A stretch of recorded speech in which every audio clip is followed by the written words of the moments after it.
ন্যায়ালয়ে এই বৃহৎ ৰায় প্ৰদান কৰিছে এতিয়া জম্মু কাশ্মীৰ আৰু লাডাখ উচ্চ ন্যায়ালয়ে দিছে এই গুৰুত্বপূৰ্ণ ৰায় যে যদি ৰাস্তা বেয়া হৈ থাকে তেতিয়া হলে অযথা হাৰাশাস্তি কৰি জনসাধাৰণৰ পৰা উচ্চ হাৰৰ টোল সংগ্ৰহ কৰিব নোৱাৰিব আৰু সেই ৰায় প্ৰদান কৰিছে এতিয়া জম্মু কাশ্মীৰ আৰু লাডাখ উচ্চ ন্যায়ালয়ে নমস্কাৰ মই মৃদু পৱন গোস্বামীয়ে স্বাগতম জনাইছো নিউজ 18 অসম নৰ্থ ইষ্টৰ ডিজিটেল লাইভলৈ আৰু এটা অতিকে গুৰুত্বপূৰ্ণ প্ৰশ্ন আমাৰ ৰাজ্যখনৰ জনসাধাৰণেও ভুগি অহা এটা অতি গুৰুত্বপূৰ্ণ সমস্যা যে ৰাস্তাৰ অৱস্থা নাই কিন্তু ইখনৰ পিছত হিখন টুলগেট নতুনকৈ নিৰ্মাণ কৰা হৈছে আৰু ইখনৰ পিছত হিখন টুলগেটত টুল দি এতিয়া চৰম হাৰাশাস্তিৰ সন্মুখীন হ'বলগীয়া হৈছে আমাৰ ৰাজ্যবাসীও আৰু তেনে সময়তে কিন্তু এই যে ৰায় প্ৰদান কৰিছে জম্মু কাশ্মীৰ আৰু লাডাখ উচ্চ ন্যায়ালয়ে যে যদি ৰাস্তা ভাল নহয় তেতিয়া হলে যদি ৰাস্তা বেয়া হৈ থাকে তেতিয়া হলে টুল সংগ্ৰহ কৰিব নোৱাৰিব 44 নম্বৰ ৰাষ্ট্ৰীয় ঘাইপথৰ পাঠানকোট উধমপুৰ অংশৰ সন্দৰ্ভত এখন পিআইএল কৰা হৈছিল আৰু সেই পিআইএলৰ শুনানি গ্ৰহণ কৰি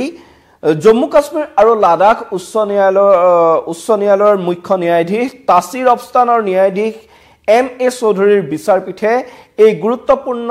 ৰায় প্ৰদান কৰিছে আৰু নেশ্যনেল হাইৱে অথৰিটি অফ ইণ্ডিয়াক এই নিৰ্দেশ দিছে যে লাখানপুৰৰ পৰা উধমপুৰলৈ ৰাষ্ট্ৰীয় ঘাইপথ সম্পূৰ্ণৰূপে কাৰ্যক্ষম নোহোৱালৈকে সম্পূৰ্ণৰূপে নিৰ্মাণ নোহোৱালৈকে এই দুটা টুল প্লাজাত মাত্ৰ 20% কৈহে টুল সংগ্ৰহ কৰিব পাৰিব তাতকৈ অধিক টুল সংগ্ৰহ কৰিব নোৱাৰে আৰু আদালতে লগতে উল্লেখ কৰিছে যে 44 নম্বৰ ৰাষ্ট্ৰীয় ঘাইপথৰ পৰা 60 কিলোমিটাৰৰ ভিতৰত আৰু যাতে কোনো টুল প্লাজা স্থাপন কৰিব নোৱাৰে এই 60 কিলোমিটাৰৰ ভিতৰত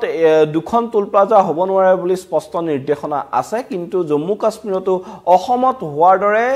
জম্মু কাশ্মীৰতো এনেদৰে যধেমধে টুল গেট নিৰ্মাণ কৰা হৈছে এক কথাত জনতাক লুণ্ঠনৰ বাবে এনে ধৰণৰ টুল গেটসমূহ নিৰ্মাণ কৰা হৈছে NHI বা NHIDCL ৰ পৃষ্ঠপোষকতাত এনে টুল গেট গঢ়ি উঠিছিল আৰু উচ্চ ন্যায়ালয়ে এতিয়া কঠোৰ নিৰ্দেশ প্ৰদান কৰিছে যে এই জি পিআইএলৰ শুনানি গ্ৰহণ কৰিছিল সেই পিআইএলৰ শুনানি গ্ৰহণ কৰি তেওঁ কৈছে যে 44 নম্বৰ ৰাষ্ট্ৰীয় ঘাইপথৰ পৰা এই ইয়াৰ 60 কিলোমিটাৰৰ ভিতৰত যাতে নতুনকৈ কোনো টুল প্লাজা গঠন কৰিব নোৱাৰে আৰু এই কেন্দ্ৰীয় শাসিত অঞ্চল দুটাৰ এনে যিসমূহ টুল প্লাজা আছে 60 কিলোমিটাৰৰ ভিতৰত যিসমূহ টুল প্লাজা আছে দুখন টুল প্লাজা 60 কিলোমিটাৰৰ ভিতৰত আছে সেই টুল প্লাজাসমূহ দুমাহৰ ভিতৰত আতৰাই পেলোৱাৰ নিৰ্দেশ প্ৰদান কৰিছে এতিয়া উচ্চ ন্যায়ালয় এই ক্ষেত্ৰত এক প্ৰকাৰ কঠোৰ হৈছে জনতাক যিদৰে শোষণ চলোৱা হৈছে তাৰ সেই কথা ন্যায়ালয়ে পতিয়ন গৈছে আৰু তাৰ পিছতে এনে ধৰণৰ কঠোৰ নিৰ্দেশ প্ৰদান কৰিছে আৰু কেৱল জনতাক শোষণ চলোৱা জনতাৰ পৰা কেৱল ধন সংগ্ৰহৰ উদ্দেশ্যৰে এনে ধৰণৰ যাতে আৰু কোনো টুলগেট স্থাপন নহয় সেই কথা নিশ্চিত কৰিবলৈ নেশ্যনেল হাইৱে অথৰিটি অফ ইণ্ডিয়াক এক প্ৰকাৰ কঠোৰ নিৰ্দেশ দিছে উচ্চ ন্যায়ালয়ে আৰু এই যিসমূহ টুলগেট নিৰ্মাণ কৰা হৈছিল সেই বৃহৎ পথছোৱাত দীৰ্ঘ দিনে তাত পথ নিৰ্মাণৰ কাম চলি আছিল মেৰামতিৰ কাম চলি আছিল আৰু সেইভাবে সেই গোটেই সমগ্ৰ পথটো এক্সপ্ৰেছ হাইৱে নিৰ্মাণৰ কাম চলি আছিল ফলত সেই পথটো 4 লেনৰ ঠাইত 1 লেন হৈছিল আৰু তীব্ৰ যানজঁটো হয় আৰু সেই ৰাস্তাটো যিদৰে মেৰামতি কৰি ৰাখিব লাগিছিল নিৰ্মাণ চলি থকা অংশৰ বাকি অংশ যিদৰে মেৰামতি হ'ব লাগিছিল তেনেদৰে মেৰামতি হোৱা নাই এক প্ৰকাৰ যাতায়াতৰ নামত চৰম জৰ্মৰ যাতনা ভুগিবলগীয়া হৈছিল তাৰ সমান্তৰালকৈ কিন্তু এটা সুন্দৰ মসৃণ পথৰ বাবে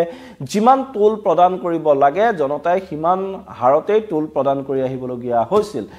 যদি আমি চাওঁ যে বিশেষকৈ অসমতো তেনেদৰে আজি বছৰ দিন ধৰি উজনি অসমৰ ৰাষ্ট্ৰীয় ঘাইপথৰ নিৰ্মাণৰ ফলতেই অতি শোচনীয় অৱস্থা হৈ আছে তথাপিও কিন্তু টুল গেটত টুল সংগ্ৰহ হৈ আছে আৰু এই ক্ষেত্ৰত বিভিন্ন সময়ত প্ৰতিবাদ হৈছে বিভিন্ন সময়ত বিতৰ্ক হৈছে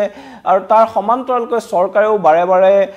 ডেডলাইন সলনি কৰিছে সেই পথছোৱা সম্পূৰ্ণ কৰাৰ ক্ষেত্ৰত কিন্তু আজিলৈকে সেয়া সম্পূৰ্ণৰূপে হৈ উঠাগে নাই কিন্তু টোল গেটত টোল ঠিকই সংগ্ৰহ হৈ আছে আৰু এনেদৰে টোল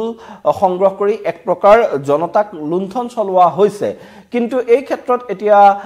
জম্মু কাশ্মীৰ আৰু লাডাখ উচ্চ ন্যায়ালয়ে যি ৰায় প্ৰদান কৰিছে সেই ৰায়ে কিন্তু সমগ্ৰ দেশতে যে এনে ধৰণৰ এক প্ৰকাৰ জনতাক লুণ্ঠন চলোৱা ৰাজপথত জনতাক লুণ্ঠন চলোৱা হৈছে সেই কথা পুনৰবাৰ প্ৰমাণ কৰি দিছে সেই কথা পুনৰবাৰ প্ৰমাণ হৈছে এই উচ্চ ন্যায়ালয়ৰ মজিয়াত আৰু দিল্লী অমৃতসৰ কটৰা যি এক্সপ্ৰেছ হাইৱে প্ৰকল্প আছে এই প্ৰকল্পৰ অধীনতে পাঠানকোটৰ পৰা উধমপুৰলৈ এই ৰাষ্ট্ৰীয় ঘাইপথছোৱা নিৰ্মাণ হৈ আছে আৰু ইয়াত লখনপুৰ থান্দিখুই আৰু বান প্লাজাত টোল ৰেহাই বিচাৰি এই PIL দাখিল কৰিছিল সুগন্ধা নামৰ এগৰাকী লোকে সুগন্ধা সাবনি নামৰ এগৰাকী লোকে এই PIL খন দাখিল কৰিছিল আৰু আবেদনকাৰীয়ে কৈছিল যে এই পথছোৱা 60% পৰা 70% অংশই 2021 চনৰ ডিসেম্বৰৰ পৰা ইয়াত নিৰ্মাণৰ কাম চলি আছে এই পথছোৱাৰ 2021 চনৰ ডিসেম্বৰৰ পৰা নিৰ্মাণৰ কাম চলি আছে আৰু প্ৰতিদিনে তাৰ 60% পৰা 70% অংশত এনেদৰে নিৰ্মাণ কাৰ্য চলি আছে কিন্তু আৰু তাৰ ফলত যাতায়াতৰ বাবে চৰম হাৰাশাস্তি ভুগিবলগীয়া হৈছে মই কৈছো যে 4 লেন যুক্ত পথটো 1 লেন হৈ আছে যাতায়াতৰ ক্ষেত্ৰত দুৰ্ভোগ ভুগিবলগীয়া হৈ আছে আৰু সেই কথা এই PIL খনত উল্লেখ কৰা হৈছিল কিন্তু তাৰ বিপৰীতে এই তিনিখনকৈ টোল গেটত NSI টোল সংগ্ৰহ কৰি আছে বা NSI অধীনৰ যিবোৰ সংস্থা আছে টোল সংগ্ৰহৰ তেওঁলোকে টোল সংগ্ৰহ কৰি আছে আৰু ইয়াৰ পৰা পৰিত্ৰাণ বিচাৰি এই PIL খন কৰা হৈছিল আৰু তাৰ সেই শুনানি গ্ৰহণ কৰি উচ্চ ন্যায়ালয়ৰ বিচাৰপীঠে এই নিৰ্দেশ প্ৰদান কৰিছে যে এতিয়াৰে পৰা এনেদৰে যদি নিৰ্মাণ কাৰ্য চলি থাকে যদি ৰাস্তা ভাল নহয় তেতিয়া হলে তাত টোল সংগ্ৰহ কৰিব নোৱাৰিব আৰু এই ক্ষেত্ৰত ন্যায়ালয়ে স্পষ্টকৈ উল্লেখ কৰি দিছে যে এই যি টোল সংগ্ৰহ কৰা হয় এই টোল সংগ্ৰহ কৰাৰ মূল কাৰণটো হৈছে জনতাক এটা মসৃণ পথ দিয়া জনতাৰ নিৰাপত্তা ৰক্ষণাবেক্ষণ সুনিশ্চিত কৰা আৰু তাৰ বিনিময়ত পথ যিসকলে ব্যৱহাৰ কৰে সেই পথ ব্যৱহাৰকাৰীৰ পৰা টোল গ্ৰহণ কৰিব পাৰে কিন্তু যদি সেই পৰ্যাপ্ত হা সুবিধা সমূহ এটা ভাল পথ জনসাধাৰণৰ হা সুৰক্ষা জনসাধাৰণৰ প্ৰয়োজনীয় সুবিধা যদি সেই ৰাষ্ট্ৰীয় ঘাইপথটো বা সেই পথটো প্ৰদান কৰিব নোৱাৰে তেতিয়া হলে জনসাধাৰণৰ পৰা টোল সংগ্ৰহ কৰাৰ তো এক প্ৰকাৰ জনসাধাৰণক লুণ্ঠন চলোৱাৰ দৰেই হয় আৰু এই যে ৰাষ্ট্ৰীয় ঘাইপথটোত কিন্তু দীৰ্ঘদিনে এই নিয়মসমূহ উলংঘা কৰি থকা হৈছিল আৰু এই ক্ষেত্ৰত এনে ধৰণৰ পথসমূহত টোল সংগ্ৰহ বন্ধ কৰা বা টোলৰ হাৰ হ্ৰাস কৰা সম্পূৰ্ণ সকলো কৰ্তৃত্ব থাকে নেশ্যনেল হাইৱে অথৰিটিৰ হাতত কিন্তু সেইবোৰ কাৰ্যক্ষেত্ৰত কেতিয়াও কাৰ্যকৰী হোৱা পৰিলক্ষিত নহয় NSI DCLA হওক বা NHAI হওক তেওঁলোকে টোল গেটসমূহ স্থাপন কৰি জনতাৰ পৰা কেৱল টোল সংগ্ৰহত ব্যস্ত থাকে ইয়াৰ ক্ষেত্ৰত চৰকাৰী পক্ষ বিভিন্ন সময়ত জড়িত হৈ থাকে আৰু তাৰ ফলত এনেদৰে জনতাই অযথা গাঁঠিৰ ধন ভাঙি অতি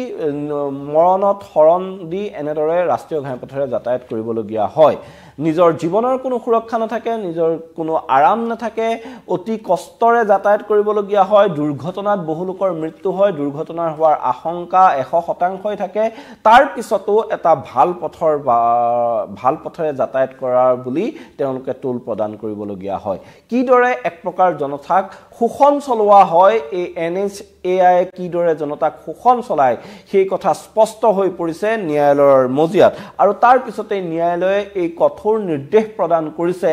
যে যদি ৰাস্তা ভাল নহয় তেতিয়া হলে টোল সংগ্ৰহ কৰিব নোৱাৰিব আৰু ৰাস্তাৰ যিমান শতাংশ কাম হৈছে তাৰ ভিত্তিত কমকৈ হ্ৰাস কৰি যি টোল লোৱাৰ ব্যৱস্থা আছে তেনেদৰে অতি কম পৰিমাণৰ টোল হয়তো সংগ্ৰহ কৰিব পাৰিব যদি ৰাস্তাৰ কাম কিছু পৰিমাণে হৈছে কিছু পৰিমাণে হোৱা নাই কিন্তু 100% টোল সংগ্ৰহ কৰিব নোৱাৰে এই কথা ন্যায়ালয়ে এক প্ৰকাৰ স্পষ্ট কৰি দিছে আৰু আদালতে নিজৰ ৰায়ত স্পষ্টকৈ উল্লেখ কৰিছে যে এই ব্যৱস্থাৰ দ্বাৰা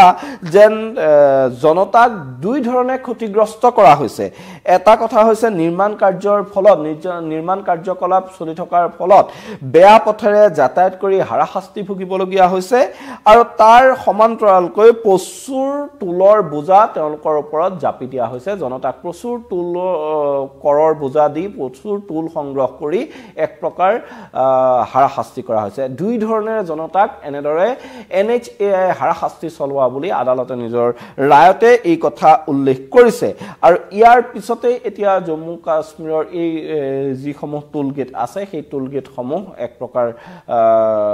তেওঁলোকে টোল সংগ্ৰহ প্ৰক্ৰিয়া বন্ধ ৰাখিবলৈ বাধ্য হৈছে আৰু এটা কথা কিন্তু এইখিনিতে ক'ব লাগিব যে